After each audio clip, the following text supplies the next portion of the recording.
Hello, good morning बच्चों। आज हम आपके मेरी पुस्तक के द्वितीय भाग से पेज नंबर 146 146 पे दिए गए पाठों का रिवीजन करेंगे। आप इसके पहले सीख चुके हैं, फिर एक बार उसको अच्छी तरीक़ा से आप समझेंगे। हम क्या करेंगे, हम इस पाठ का रिवीजन करेंगे।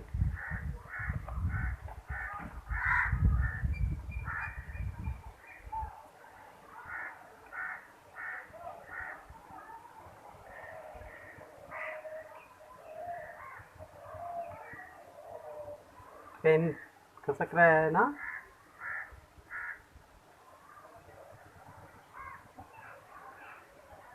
Class 2 use of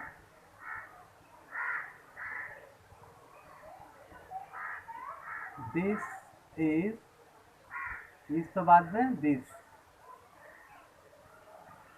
and that is, तो इसको भी हम अभी सीखेंगे। कैसे करेंगे देखिए। मान लीजिए कि चिंटू है और चिंटू अपने घर के सामने खड़ा है। कौन खड़ा है? चिंटू अपने घर के सामने खड़ा है और दोस्तों के साथ खेल रहा है। ठीक है, आप लोगों को पहले ही पता है कि हम कैसे इसका प्रयोग करेंगे। चिंटू घर के सामने खड़ा है और उसके घर के सामने ही एक मैदान है और सारे बच्चे वहाँ खेलते हैं। तो चिंटू के सामने हर चीज़ जो नज़दीक आता है वो उसके सामने एक बॉल है और वो अपने दोस्त को दिखाता है, बोलता है, इंग्लिश में बोलने के लिए बोलता है कि बताओ कि हम इसको कैसे बोलेंगे कि यह एक फुटबॉल है। कैसे बोलेंगे? यह एक फुटबॉल है। अभी यह एक फुटबॉल है बोलने के लिए हमें बोलना पड़ेगा, क्या बोलेंगे? यह है क्या? मान लीजिए ये एक बॉल है और ये कहाँ पर पड़ा है? ये पड़ा है ठीक चिंटू के सामने। कितने सामने कि अगर चिंटू चाहे तो उसको हाथ बढ़ा करके पकड़ भी सकता है। चिंटू अगर चाहे तो हाथ बढ़ा के पकड़ सकता है ना।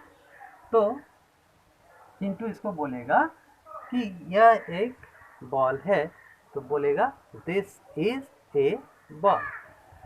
कैसे बोलेगा? This is A ball. ऐसा क्यों बोलेगा?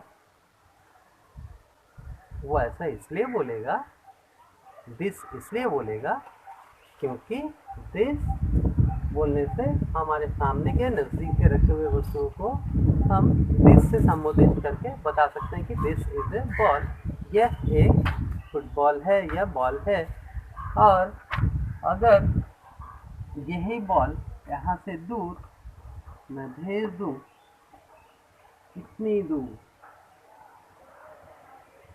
चिंटू से काफ़ी दूर मैंने ये फुटबॉल को भेज दिया। चिंटू से दूर भेज दिया। अभी चिंटू से दूर भेज दिए तो चिंटू से कैसे बताएगा कि वह एक बॉल है? चिंटू से मैंने पूछा, या मैं आपसे पूछता हूँ, वह एक बॉल है, वह एक फुटबॉल है। अगर हम ऐसा बोलेंगे तो कैसे बोलेंगे? तब हम प्रयोग करेंगे क्यों? क्योंकि ये फुटबॉल चिंटू से काफी दूर है। पहले वो बॉल कहाँ था? पहले वो बॉल यहाँ था और चिंटू से एकदम नजदीक में, चिंटू के करीब में। चिंटू अगर चाहे तो उसे छू भी सकता था और पकड़ भी सकता था। बट अभी वो जो है फुटबॉल चिंटू से काफी दूर है। अभी वो चिंटू से फुटबॉल काफी दूर है। तो अभी चिंटू उसको कैसे बताएगा? मैं बताएगा कि वह एक फुटबॉल है। पहले उसने कैसे बताया था? यह एक फुटबॉल है, अर्थात ये सामने पड़ी हुई एक फुटबॉल है ना? और अगर यही फुटबॉल काफी दूर चली जाए तो वो दूर से दिखाएगा, उसको इंगित करके, वो दूर है ना? तो दूर पे पड़ी हुई कोई चीज है तो उसको बताएगा दैट इज ए फुटबॉल, वह एक फुटबॉल है। तब हम उसको दैट का प्रयोग करेंगे। कैसे करेंगे? तब लिखिएगा, चिंटू बोलेगा दैट इज ए बॉल या फुटबॉल, आप जो भी लिख सकते हैं। दैट इज ए बॉल, वह एक बॉल। क्यों? तब वो दूर पे जाने वाले वस्तु को बोलेगा दैट इज, और नजदीक वाले को बोलेगा दिस इज ए बॉल।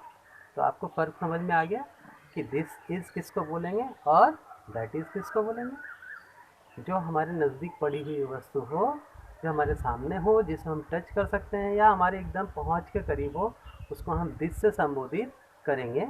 और जो हमसे दूर हो, हमारे पहुंच से दूर हो, हम उसे संबोधित करेंगे दैट इज से।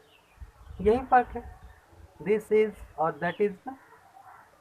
इसी तरह से हम बहुत सारे शब्द को ले सकते हैं। आपके किताब में बहुत सारे शब्द दिए हुए हैं, आप अपनी किताब पे देखिए पेज नंबर 146 पे। इसमें बहुत सारे पिक्चर्स दिए हैं, फोटो दिए हैं और उसके साथ उसमें बताया गया है this is a pen, this is a lion, this is a key, this is a cat. तो ये सारी चीज़ें क्यों हैं? क्योंकि ये सारे नज़दीक में हैं। ये जो पेन है हमारे नज़दीक है। मान लीजिए मेरे हाथ में पेन है, तो मैं इसको अगर आपको दिखाऊंगा तो यही बताऊंगा कि यह एक कलम है, दिस इज ए पेन। तब मैं वही बात बोलूँगा कि ये कलम नज़दीक है, तो फिर मैं इसको लिखूंगा दिस इज ए पेन। यह एक कलम है। पर अगर यही कलम मेरे पास ना हो करके वो दूर मैं कहीं रख के आ जाऊँ, खिड़की के पास या खिड़की के बाहर, तो फिर मैं कैसे लिखूंगा या कैसे बताऊंगा आपको कि वह एक कलम है? तब मैं यहाँ पर लिखूंगा दैट इज ए पेन। तो आपको फर्क पता चला, दैट इज और दिस इज ऐसे ही लिखते हैं। और यही फर्क है, हमारे सामने में है कोई वस्तु या व्यक्ति तो हम उसको दिस से संबोधित करेंगे, और अगर दूर है तो उसको हम दैट से करेंगे। क्लियर? तो अभी एक दूसरा उदाहरण लेते हैं, उससे समझते हैं। आपको तो उदाहरण देखना बहुत अच्छा लगता है, चलिए मैं आपको दूसरा उदाहरण देता हूँ। मैं मिटा दे रहा हूँ। चलिए,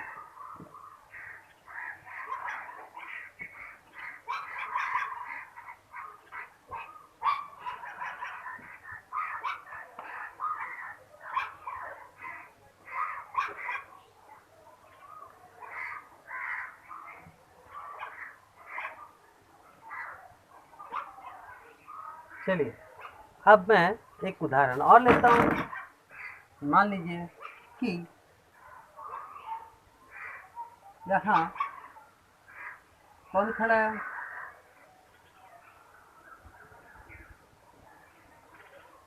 अच्छा, किसी न किसी को तो बनाना पड़ेगा।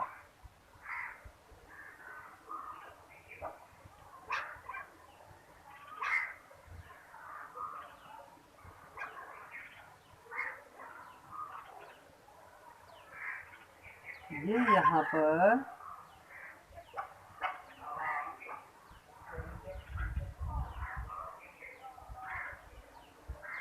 राखी खड़ी है। कौन खड़ी है? राखी खड़ी है और वो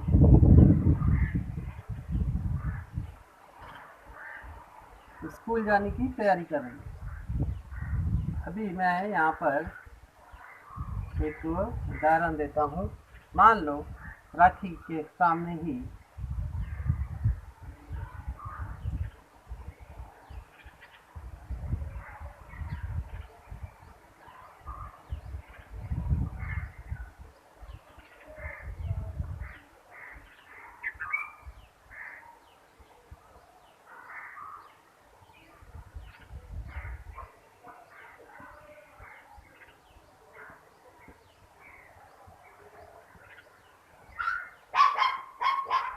क्या है?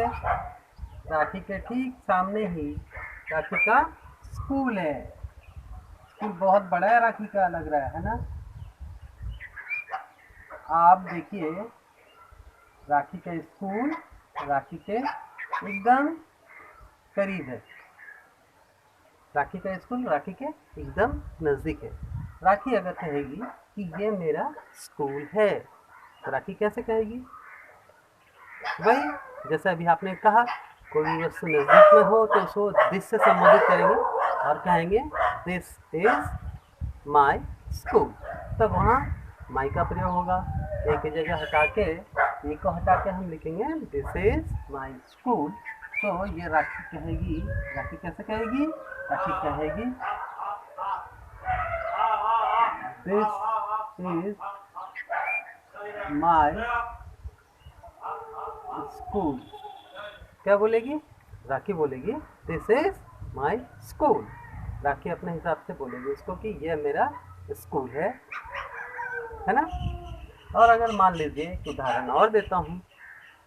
राखी स्कूल गई है और किससे गई है? राखी गई है अपने कार से। किससे गई है? अपनी कार से गई है। तो राखी का कार मैंने यहाँ पर बना दिया।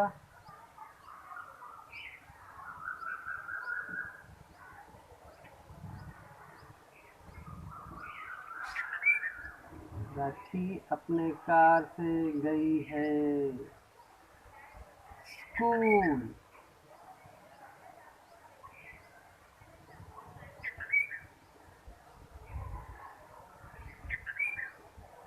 राखी किससे गई है? राखी अपने कार से गई है स्कूल। गई है राखी अपने कार से स्कूल। अभी उसके दोस्त आ गए, आकर के राखी को पूछे ये कार किसका है? तो राखी क्या कहेगी? राखी यही कहेगी दिस इज माई कार। यह मेरा कार है। इसी तरीका से कहेगी दिस इज माई कार। राखी क्या कहेगी? राखी कहेगी दिस इज माई कार। इस तरीका से राखी ने कहा कि यह मेरा स्कूल है। राखी का स्कूल मैंने काफ़ी बड़ा बना दिया, ऊंचा। यह मेरा स्कूल है। उसी तरह से राखी कहेगी कि यह मेरा कार है। और अगर राखी को ऐसा कहना हुआ, राखी को किसी ने पूछ लिया कि ये क्या है? राखी को पूछा कि ये क्या है बताइए। किसी को पता तो जरूर होगा, लेकिन फिर भी पूछ लिया कि यह क्या, तब राखी कैसे कहेगी? क्योंकि यह कार राखी के एकदम नज़दीक में है। तो राखी कहेगी दिस इज ए कार। क्या कहेगी? This is a car. Rakhi कहेगी दिस इज ए कार। यह एक गाड़ी है, मोटर गाड़ी है, या ये कार है। हम कभी कभी हिंदी में भी कार ही बोलते हैं मोटर गाड़ी को, तो हम इसको ऐसा बोलेंगे। और राखी ऐसा कहेगी दिस इज ए कार। अब अगर इसी उदाहरण को मैं थोड़ा बदलता हूँ आप देखिए, अब आप फिर बताइएगा कि क्या होगा। मान लीजिए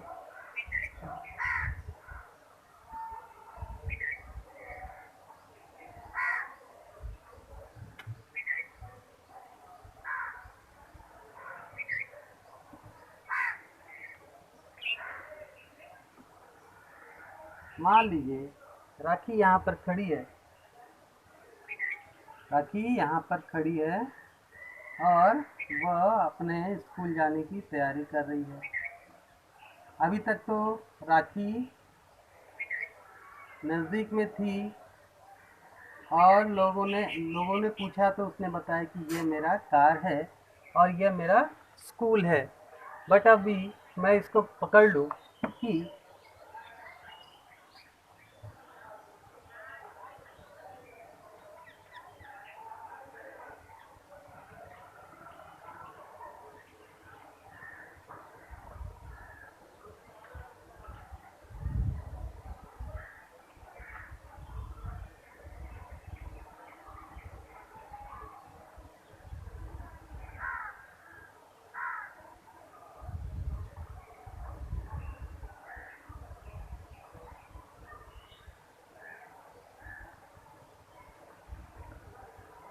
अब जो है ये राखी का स्कूल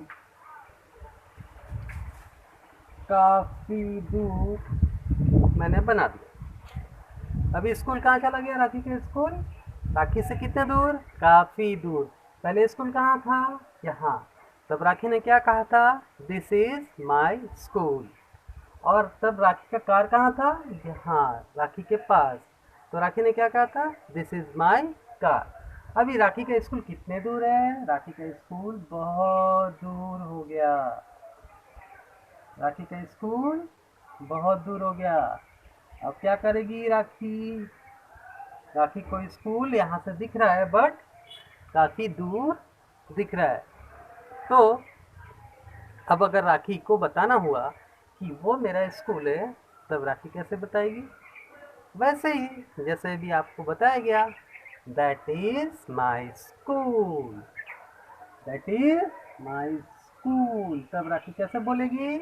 बोलेगी दैट इज माई स्कूल, जैसा अभी आपने बोला। आई बात समझ में? क्यों? क्योंकि ये स्कूल राखी के पहुंच से बहुत दूर है बट राखी को दिख रहा है, लेकिन राखी देख पा रही है कि वो मेरा स्कूल है, वो दिख रहा है। अगर उससे कोई पूछ रहा है वो स्कूल किसका है, तो राखी ऐसा बोल सकती है कि दैट इज माई स्कूल, वो मेरा स्कूल है। तब राखी लिखेगी दैट इज माई स्कूल। क्या लिखेगी? दैट इज माई स्कूल, वो मेरा स्कूल है। किसने बोला? राखी ने बोला। क्या बोला? क्या बोला? That is my school. किसने कहा? राखी ने कहा। क्यों कहा? क्योंकि वही राखी के पहुंच से स्कूल बहुत दूर है। अभी राखी, मान लो राखी कार से जा रही थी तो कार राखी के पास था। स्कूल के बगल में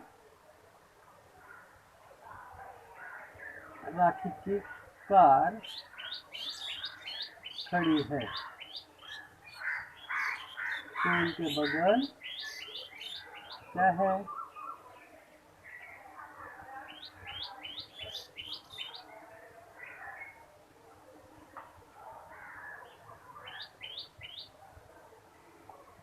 सुविधा हो रहा है भाई थोड़ा सा।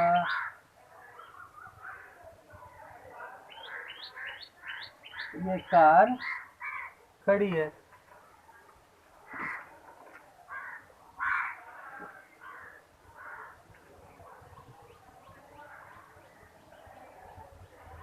अभी ये कार राखी की थी, तब राखी के सामने था, तो राखी से पूछा गया तो राखी ने कहा था कि दिस इज ए कार या दिस इज माई कार। अभी ये कार दूर खड़ी है बट राखी को दिख रही है, और अगर उससे पूछा गया वो क्या है, तो राखी कैसा कहेगी? राखी वैसे ही कहेगी दैट इज माई कार, वह मेरा गाड़ी है या वह मेरा मोटर गाड़ी है। राखी कहेगी दैट इज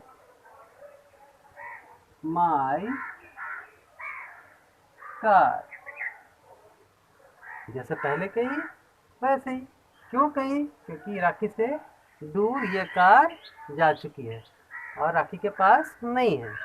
राखी यहाँ से देख पा रही है। तो अभी आपको समझ में आ रहा है कि दिस इज और दैट इज का प्रयोग हम कैसे करेंगे। सिंपल, जो नज़दीक में हो उसको दिस इज और जो दूर में हो उसको दैट इज से लिखेंगे और छोटे छोटे वाक्यों का निर्माण हम करेंगे, कर सकते हैं। तो आइए अभी हम देखते हैं, आपके बुक्स में बहुत सारे ऐसे छोटे छोटे पिक्चर्स दिए हैं, आप उसके सहायता से छोटे छोटे वाक्य बना सकते हैं। या आप घर पे बैठ के हैं, घर में हैं, तो पापा के साथ मम्मी के साथ बात करते हुए भी छोटे छोटे बातों को वाक्यों में बना करके इंग्लिश में बता सकते हैं, है ना। जैसे आपके घर में बैलून हो तो आप पापा को बता सकते हो। पापा ने पूछा ये क्या है, पापा को बता सकते हो पापा दिस इज ए बैलून, या एक बैलून है ना। उसी तरीक़ा से आपके हाथ में पेंसिल है, पापा ने पूछा क्या है, आप पापा को बता सकते हो पापा दिस इज ए पेंसिल, यह एक पेंसिल है।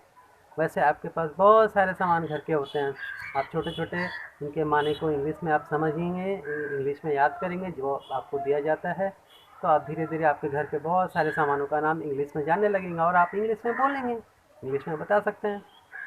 उसी तरीक़ा से मान लीजिए आप घर पे बैठे हैं, खिड़की से देख रहे हैं, खिड़की से बाहर दूर पेड़ के ऊपर में एक चिड़िया दिखी है, तो आप अपने पापा को कैसे बताएंगे? पापा look that is a bird, देखो वो एक चिड़िया है। आप ऐसा बता सकते हैं। तो आपको बर्ड का मतलब पता रहेगा तभी तो आप बताएंगे। तो आपको छोटे छोटे जो माने हैं वो आपको याद करने पड़ेंगे, जो आपको दिए जाते हैं वो आप घर पे ज़रूर याद करेंगे, आपको दिया जाएगा। आप उन माने को, हिंदी माने को इंग्लिश में आप अच्छी तरीक़ा से याद करेंगे, ठीक है। तो आइए अभी हम आपके किताब से छोटी छोटी बातों को देखते हैं, आप इसको कैसे सीखेंगे। तो मैं ये मिटाता हूँ, ठीक है। तो राखी को मिटा दूँ अभी, आप समझ गए।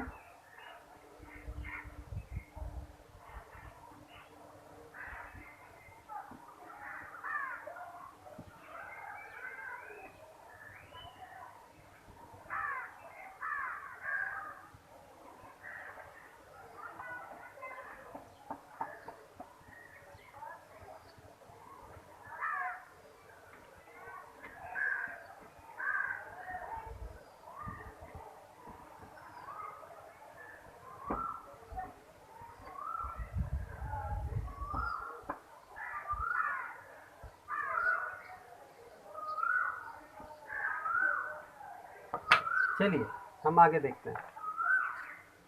अभी देखिए आपके किताब में छोटी छोटी बातें दी हुई हैं, फोटोज दिए हुए हैं। पहला तो एक दिया हुआ है बहुत सुंदर सा, हमने अभी क्या लिखा था,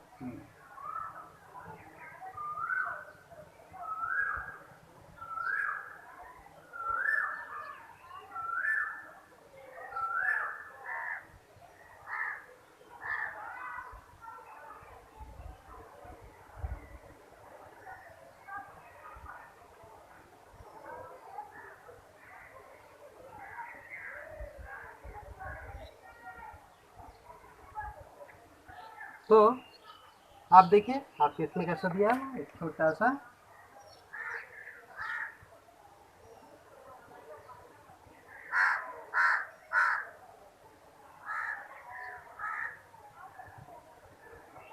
क्या है, कलम। तो हम अभी ये कलम हमारे काफ़ी नज़दीक है, काफ़ी नज़दीक है, हमारे सामने है। हम इसको दिस का प्रयोग करके बनाएंगे। तो लिखेंगे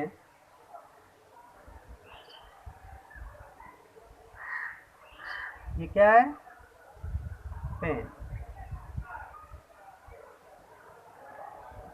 तो पहले हम कैसे लिखेंगे, पहले वही हमारे सामने है, नज़दीक है, तो लिखेंगे दिस इज, तीसरे वाले में क्या लिखेंगे, a pen, this is a pen, ऐसे बन गया। दूसरे में देखिए आप,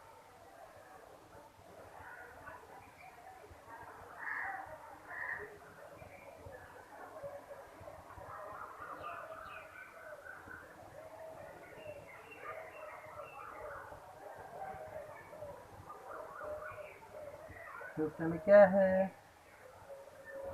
दूसरे में एक बिल्ली बना हुआ है, तो हम पूरा बिल्ली नहीं बना रहे हैं, आप इतना सही समझिए। चलिए अब बोल रहे थे मैंने पूरा बनाया, क्या दिखा, ये एक बिल्ली है, तो आपको फिर लिखना है ये बिल्ली कहाँ है, ये आपकी बिल्ली आपके नज़दीक बैठी हुई है। तो आप इसके नज़दीक बैठी है तो कैसे लिखेंगे, पहले क्या लिखेंगे, खाली जगह मैंने दिया, इसके आप सोचिए यहाँ क्या लिखना चाहिए, उसके बाद फिर क्या लिखना चाहिए, उसके बाद फिर क्या लिखेंगे, उसके बाद इसको क्या कहते हैं इंग्लिश में, इसको क्या कहते हैं, इसको कहते हैं, हाँ आपको पता है, सी फॉर कैट, तो हम इसको लिखेंगे कैट। लेकिन ये बिल्ली कहाँ है, ये बिल्ली हमारे नज़दीक है, तो मैं कैसे लिखूँगा इसको, या हम कैसे लिखेंगे, या आप कैसे लिखेंगे, आप वैसे लिखेंगे दिस,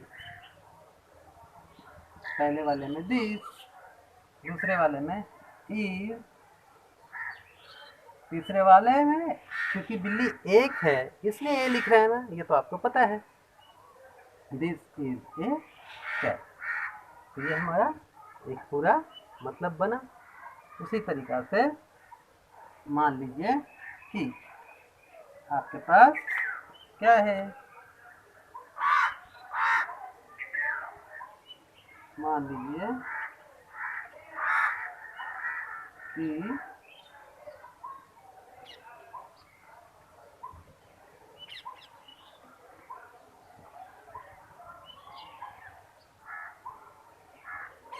ये क्या दिखा, चिड़िया है, तो फिर हम इसको ऐसे ही लिखेंगे, चिड़िया कहाँ है, हमारे काफ़ी नज़दीक में है, चिड़िया को इंग्लिश में क्या बोलते हैं, बर्ड, BIRD, बर्ड, बर्ड मतलब चिड़िया। तो हम वैसे वाक्य को बनाएंगे, BIRD, बर्ड, बर्ड मतलब चिड़िया। तो अभी मैं शुरू से पूरे ही शब्द को छोड़ता हूँ, आप खुद बताइए क्या क्या होगा। हम कैसे लिखेंगे, हम लिखेंगे पहले वाला में क्या लिखेंगे, पहले वाले में लिखेंगे दिस,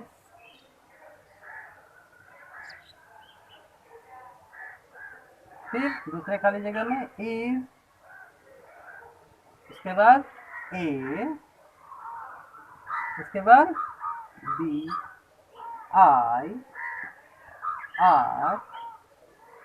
बर्ड। तो हमारा एक वाक्य पूरा बन गया, दिस इज ए बर्ड, यही ना। अच्छा, तो आप दिस का प्रयोग समझ गए, आज हम अभी दिस और दैट में ही रहेंगे, कल फिर आगे दीज और दोज में करेंगे, पर अभी आप इसको अच्छी तरीक़ा से समझ लीजिए। तो अगर ये हमारे सारे सामने हैं तो हमने this is a cat, this is a pen, this is a bird हमने लिखा। और अगर हम फिर वही पहले की तरह मैं ये कहूँ कि ये कलम काफ़ी दूर है, आप यहाँ पर बैठे हैं, ये कलम मान लीजिए बहुत दूर है, आपको यहाँ से दिख रहा है, आपको पता ही है ना कि जब कोई सामान काफ़ी दूर रहता है तो वो बहुत छोटा हो जाता है। तो और ये बिल्ली भी काफ़ी दूर है, बिल्ली काफ़ी दूर बैठी हुई है,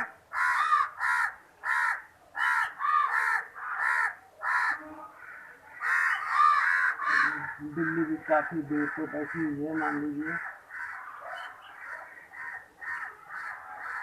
इसके बाद ये चिड़िया भी काफ़ी दूर है,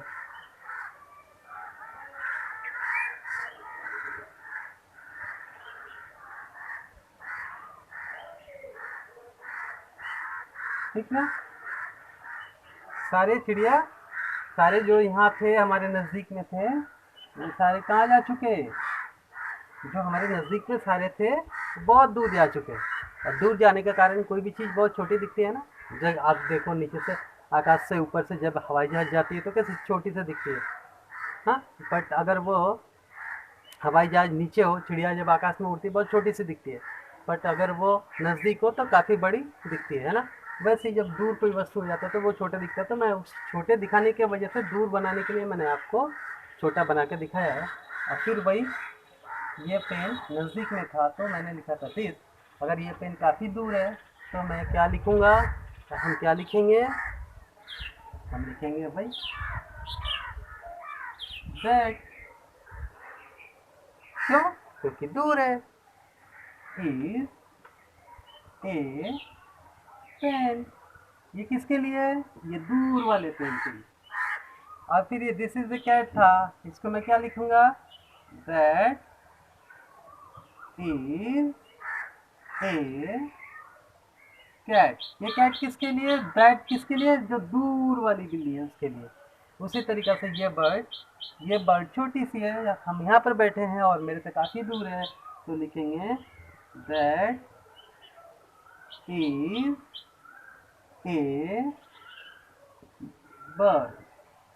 ये किसके लिए है, दैट इज, ये दूर वाले बर्ड के लिए है ना। तो आपको पता चल गया, नज़दीक और दूर। जो नज़दीक में हो, जो वस्तु नज़दीक में हो उसके लिए हम दिस का प्रयोग करते हैं, दिस इज का प्रयोग करते हैं, और जो दूर में हो उसके लिए हम दैट इज का प्रयोग करते हैं। तो आज आप इतना ही करेंगे, आपको छोटा सा होमवर्क मैं दे दूंगा, आप या आप आपके बुक से ऐसे छोटे छोटे शब्दों का चयन करके आप बना के लाएंगे। आप देखिए पेज नंबर 146, इसमें बहुत सारे फ़ोटोज़ हैं, आप उस फ़ोटोज़ को देखेंगे, उसके साथ बने हुए हैं सेंटेंस, उसको पढ़ेंगे समझेंगे, और क्या, खुद से क्या क्या आता है आपको, A for apple, B for boy या B for ball, C for cat, C for car, D for dog, D for doll, बहुत सारी चीज़ आपको आते हैं। आप ऐसे 5 शब्द बनाएंगे दिस इज़ और दैट इज़ लगा के, आपको समझ में आएंगे। दिस इज़ एन एप्पल आप बना सकते हैं, तब यहाँ पर आर्टिकल्स का भी प्रयोग आपको समझ में आ जाएगा। तो आप ऐसे कल 5 बनाएंगे और मुझे आप भेजेंगे। 5 दिस इज़ लगा करके और 5 वाक्य दैट इज़ लगा करके आप कल बनाएंगे और मुझे भेजेंगे।